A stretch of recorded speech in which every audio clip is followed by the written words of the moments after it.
I'm going to read something to you from my absolute favorite book. I won't say my absolute favorite. One of my top 3 books. It's been on my top 3 list since 1978 when it came out, and the first time I read it. It has never left the top 3 spot of all the books I've ever read. The Stand by Stephen King. That book deals with, a plague wipes out 98% of the Earth's population. And then these clans start forming. You got the good and you got the evil.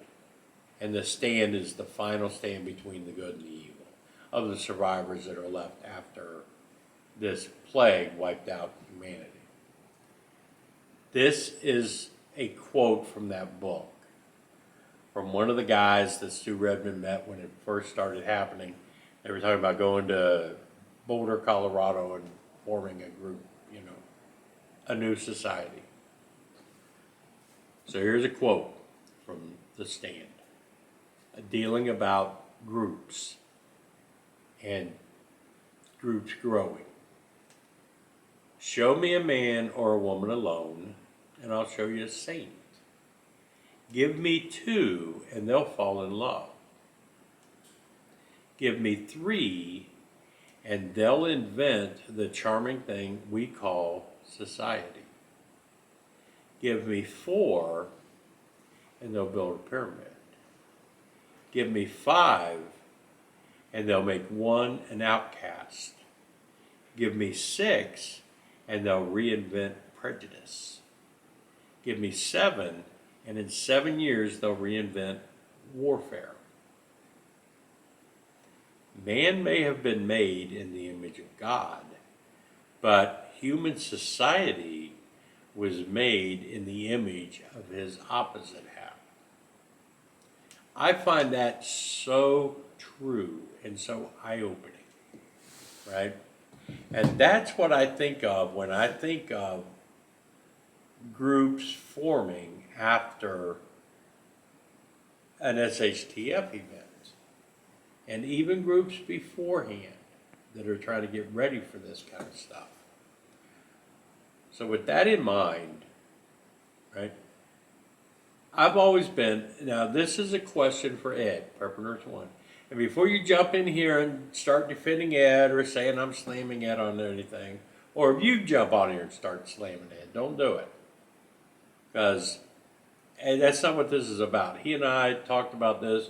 Yet Thursday night we talked for an hour about groups and things that are happening. And I thought this would be fun. I'm going to ask him a few questions. He's going to do a video response. People can learn from this kind of stuff. That's all we're talking about. So I'm going to ask questions about the group idea. Number 1, nobody can tell you how to be a prepper. Nobody. There's not a prepper channel on YouTube that can tell you how to prepare. That is an extremely individual thing. I cannot tell you how to be a prepper. I don't know your weak points. I don't know your strong points. I don't know your mental attitude. I don't know your mental condition, physical condition. I don't know your needs. I don't know your wants. I don't know your desires. So there's nothing I can tell you that you have to do, other than I try to encourage you to prepare, right? And I show you things that I do to be prepared. There are things that I need that you don't, and vice versa. So don't look at a prepper channel and somebody's trying to help you out and they say, oh, I don't need that shit. Why is he telling me that for? Well, he's showing you what he needs. He might mention something or say, and you go, oh, I didn't think of that. Maybe I do need that. That's why we all try to share this. That's what this whole thing is about. I want to encourage you to be a prepper.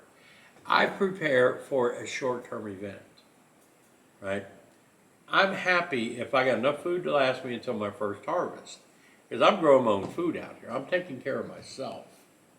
So with that in mind, you've got other preppers who plan on being prepared for an apocalyptic event that they're going to have to be survivors for multiple years before anything starts resembling normalcy again, or whatever the new normalcy will be. I'll put it that way.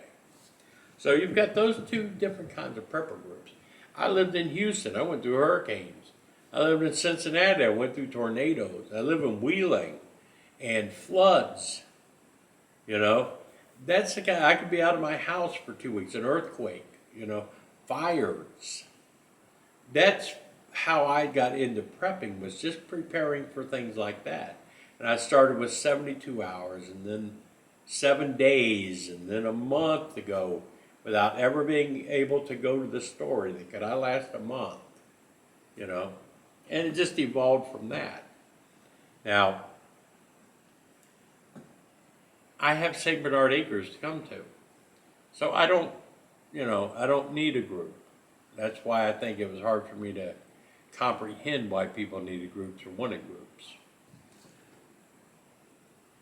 My question is to Ed, is if you were in your basement in Rochester still, and that's when I logged on and I subscribed to Ed's channel. I don't think he had 100 subscribers at the time.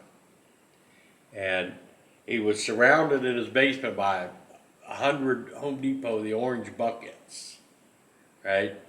And he would show you how he prepped and stuff. And I learned things from it. I'm not going to lie, you know. He had a lot of good ideas for long-term type stuff I had never thought of.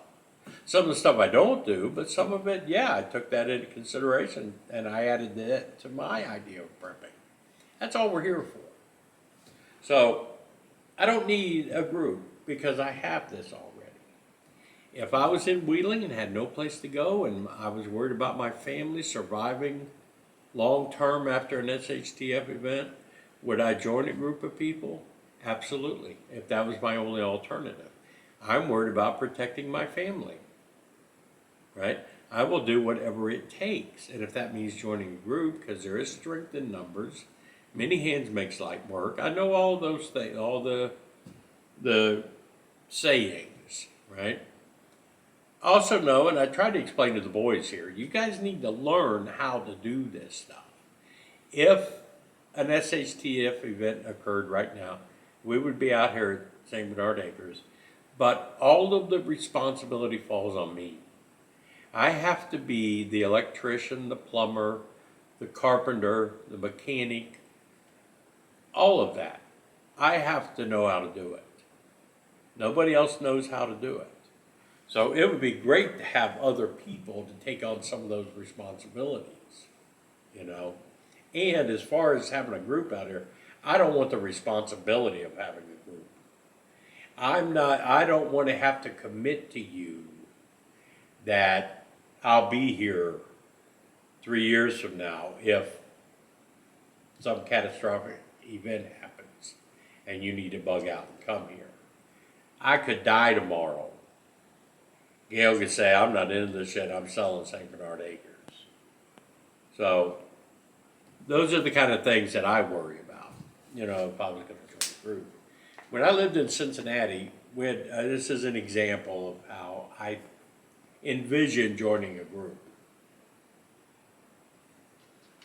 We had a Boy Scout troop in Cincinnati for years and years. When I got moved to Wheeling, we looked at joining a Boy Scout group. Alex still had a couple years left of scouting. So we picked this group, we went to one of their meetings. I wanted to see how, you know, they conducted their meetings. They were basically auditioning. They had a camp out coming up in a couple weeks. They invited us to go on their camp out. We said, sure, let's see how this. I wanted to meet the adult leaders. I wanted to meet the families of the Boy Scouts to see what this troop was about. Before I put my son in that environment, I wanted to check all this out, right? So we were going to go on the camp out. Well, the scoutmaster called me like 3 days before the camp out. And he said, by the way, there's a chance of rain on the weekend, so we're canceling the camp out. I was like, all right, thanks for calling me. And I looked at Alex, and we looked at each other and said, they're out. If you're going to cancel a camp out because of rain, we don't want to be a part of that. Our troop camped every month, 3-day camp out, 12 months a year, regardless of the weather. We did not cancel campouts. We camped in snow and ice and rain, mud, floods. We camped, period. Once they canceled the camp out because it might rain, we said, okay, well, we don't need to be a part of that troop. So, my question to Ed, if you were still in Rochester, New York in that basement, you didn't have your other place in New York, you didn't have that place in West Virginia, you didn't have any of these resources available to you, would you join a prepper group off of YouTube? Would you pay money to be a member of a group so you would have a place to bug out to? That's what I want to know. Would you join your own group if you were an outsider? When you went there to talk about joining the group, what questions would you ask of the guy who owned the property or the group leader or whatever? I don't know how the hierarchy is set, but what questions would you ask? What criteria are you looking for you to join that group, right? Now, mind you, you're going to be taking your son, your daughter, your sister, your mom, all these people, your dog, your cats. All of them are going to have to survive. So they're going to have to go to this group of people that you don't know. You might know the channel owner who has that group, but do you go there and meet all of the other members and try to figure out whether you can mesh with these people, or do you leave it up to some committee to decide whether or not you would fit in with this group of people? And if SHTF happens, all of these people in this group are going to be bringing other people that you've never met, right? Those are the things I think about when it comes to a group thing. And those are things I don't understand. And I'm curious what your criteria would be if you wanted to join a group. What you would be looking for, and what would they have to offer you to get you to join. And pay money to put all of your supplies out there and put all of your money out there building a place to bug out to. What kind of guarantees would you look for that they're going to be there in 3 years when you need it? Right? Those are the kind of questions I would ask because, kind of person I am, I guess. Maybe it's not as important to some people. I don't know. But that's my question. Would you join a group? Would you pay to join a group? And how long of a time period would you need?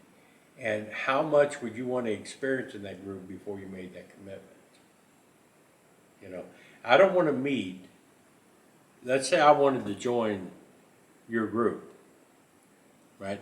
I'll come down there, we'll go have lunch, we'll discuss it, right? But I want to meet everybody in that group before I make the decision to join them.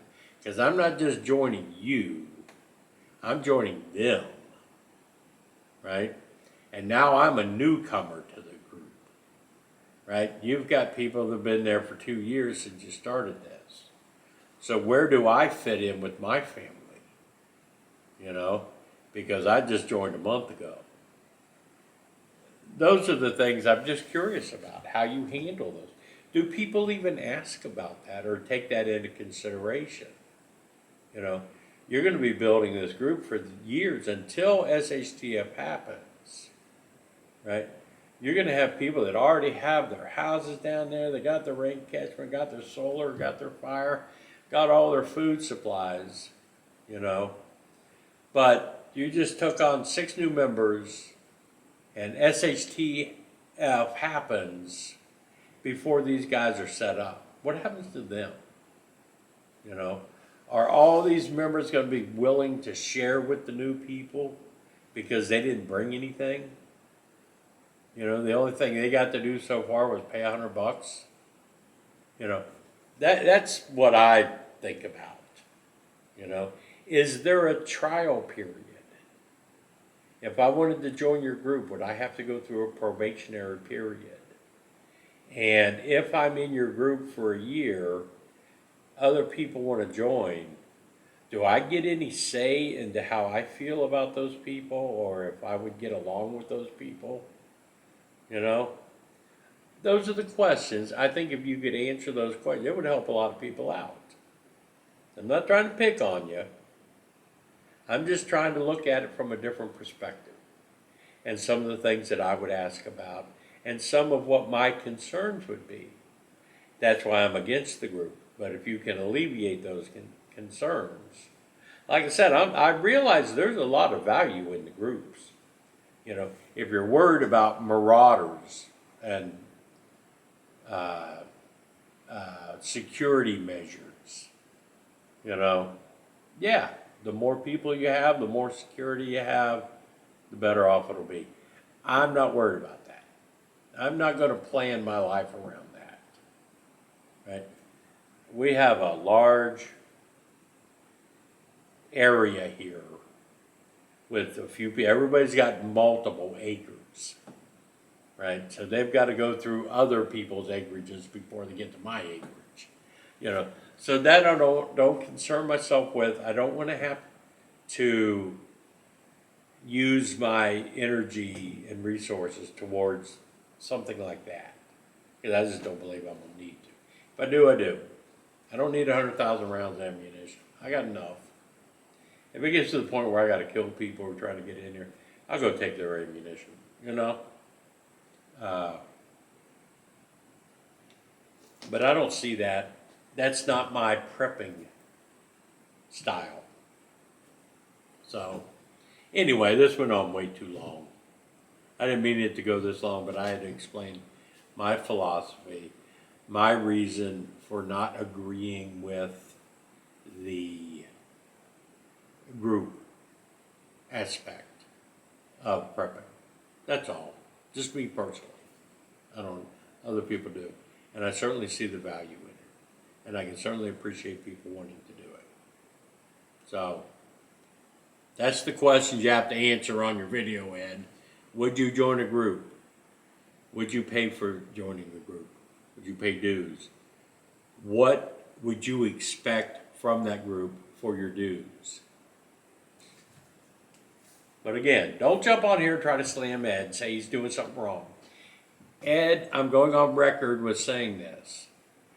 Ed is not a crook. He's not a con man.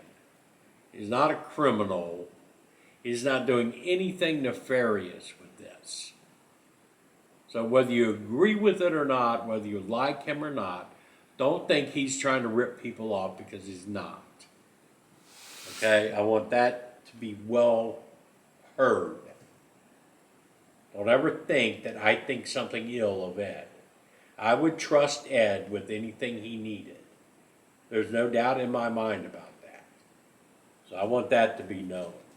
And I guarantee you, if I did not have St. Bernard Acres and I wanted to join a group somewhere, I would not hesitate joining a group with Ed. I wouldn't have a problem with that. Just answer those damn questions, boy. That's how I feel about it. But I'm going to try to go down there. I swear I want to go down there so bad when they have the monthly meeting. I had another one of his, I'm friends on Facebook with his group members. We're not enemies, you know. Don't try to make it that way. Don't try to talk bad about these people. But I had another one reach out to me on Facebook last night. Wanted to know when I was going to get to come down there, because him and his wife, they watch my videos, they watch the live streams. Thank you so much, Paul. I really appreciate that, the kind words you had to say. We all are the same, you know. We're all, you know, the end goal, we're all trying to get there. So the more we can do to help each other, and the more we can be friendly with each other and respect each other, the better off we're all going to be. you know. There is a prepper community. There may be factions and groups out, within that community, but it's one giant community. And the best thing we can do is help each other. That's it. That's all I'm looking for. Have fun answering those questions, Ed. Take as long as you need to. Hopefully I'll be down there for the group weekend in September. I'm not going to be able to do it in August. But I think I can sneak out of town for a day in September. We'll try that. But anyway, have fun with this. Give me a thumbs up. Give me a like. Give me a share. Give me a comment, good or bad. Let me know your thoughts on the group thing. I think this could be fun. I think we all are going to learn stuff from this. Different ways of thinking. And that's what we have to open our minds up to. There are other thought processes out there. There are other thought processes different from ours. You have to be open enough to let those people think that way. Right or wrong. Nobody's wrong. Remember that? Nobody's right. In the prepping world, there is no right way to prep and there is no wrong way to prep. You do what you think you need. Period. Ask questions. We'll try to answer how we would do it. But I appreciate y'all watching this, and I'm going to get off of here, and I need some dinner. It's 6 o'clock. I got to be live in 2 hours. So, hope everybody has a wonderful weekend. Tomorrow, I don't know what the hell's going on. I don't know if I'm going to do anything or just hang out or what the hell I'm going to do. I have to go grocery shop. I have no groceries. And now I sat here and went through this video, and it's too late to go to the grocery store. So I got to scrounge around in there for something to eat. If I was prepared, I'd have food here. Hope you enjoyed this. Let's have some fun with this. Let's not be mean to each other. Let's be nice to each other. Remember to like, share, comment again, and blah, blah, blah, blah, all those things. Folks, I'm out.